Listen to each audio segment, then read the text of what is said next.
নমস্কাৰ YouTube channel Gitartha কথনলৈ আপোনাক স্বাগতম জনাইছোঁ। শ্ৰীমদ ভাগৱত গীতা এই গ্ৰন্থভাগীৰ এটি সৰল অনুবাদ আপোনাৰ সন্মুখত উপস্থাপন কৰিব বিচাৰিছোঁ। আহকচোন আমি এই শাস্ত্ৰভাগীৰ ভিতৰলৈ সোমাই যাওঁ। অথ দ্বিতীয় অধ্যায় শ্লোক সংখ্যা ৪৫ স্থিত প্ৰজ্ঞস্য কা ভাষা সমাধিস্থস্য কেশৱ স্থিতধি কিম প্ৰভাসেত কিমাসীত ব্ৰজেত কিম। সৰলাৰ্থ হে কেশৱ, সমাধিস্থ স্থিত প্ৰজ্ঞজনৰ লক্ষণ কি? তেওঁ কিদৰে কথা কয়, কিদৰে অৱস্থান কৰে, কি ধৰণে বিচৰণ বা অহা যোৱা কৰে? সৰল পদ্য ভাঙনি।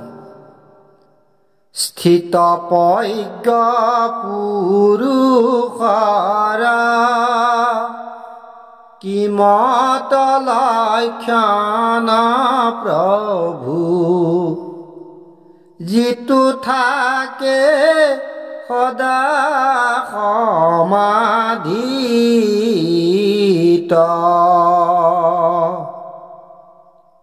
কিমতে কয় কথা,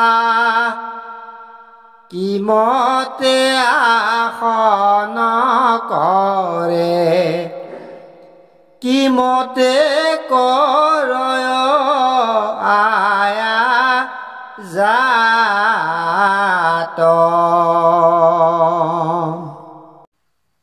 এই শ্লোক ভাগৰ সৰল ব্যাখ্যা। ভগৱানে অৰ্জুনৰ মনৰ শংকা সন্দেহসমূহ দূৰ কৰাৰ উদ্দেশ্যে প্ৰথমে আত্মাৰ কথা ক'লে।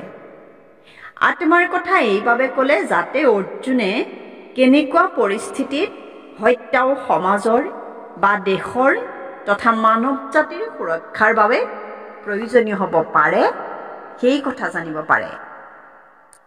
তাৰ পাছতে ক'লে যে কেৱল হত্যাই নহয়, যিকোনো কৰ্মতে ভাল আৰু বেয়া এই দুয়োটা ফল থাকিবই। গতিকে এটা কথা যিমানেই বেয়া নহওক কিয় সেই কৰ্মৰ কিঞ্চিত মানুহ চেকা নলগাকৈ কামটো কৰিব পাৰি। অৰ্থাৎ এই নীতিটো ভালকৈ জানি ল'লে তুমি হত্যাৰ দৰে চূড়ান্ত হিংসা আৰু অপৰাধজনক কৰ্ম কৰিও তাৰ কুফলৰ পৰা হাত সাৰি থাকিব পাৰিবা। সেই ব্যৱস্থাটোৱে হৈছে বুদ্ধিযোগ। বুদ্ধিযোগত সুখ দুখ, পাপ পুণ্য, লাভ লোকচান সকলো সমানভাৱে লৈ কৰ্ম কৰিব লাগে। এই প্ৰসংগতে অৰ্জুনৰ মনলৈ স্থিতপ্ৰজ্ঞতাৰ ধাৰণাটো আহে। স্থিতপ্ৰজ্ঞজননো কেনেকুৱা মানুহ, তেওঁক কেনেকৈ জানিব পাৰি, তেওঁৰ লক্ষণবোৰ কেনেকুৱা, তেওঁ কথা কেনেকৈ কয়, খোজ কেনেকৈ কাঢ়ে, বহে কেনেকৈ আদি। অৰ্থাৎ সাধাৰণ মানুহৰ পৰা স্থিতপ্ৰজ্ঞজনৰ ব্যৱহাৰ পাতি বেলেগ নেকি? মানুহৰ মাজৰ পৰানো তেনে ব্যক্তিজনক কেনেকৈ চিনাক্ত কৰিব পৰা যাব, এই কথাখিনি অৰ্জুনে ভগৱানৰ পৰা জানিব বিচাৰিছে। গতিকে পিছৰ ভিডিঅ'সমূহ পাই থাকিবলৈ আমাৰ চেনেলটো ছাবস্ক্ৰাইব কৰি বেল বুটামটো টিপি থ'ব আৰু লাইক, কমেণ্ট, শ্বেয়াৰ কৰিবলৈ নাপাহৰিব। ধন্যবাদ।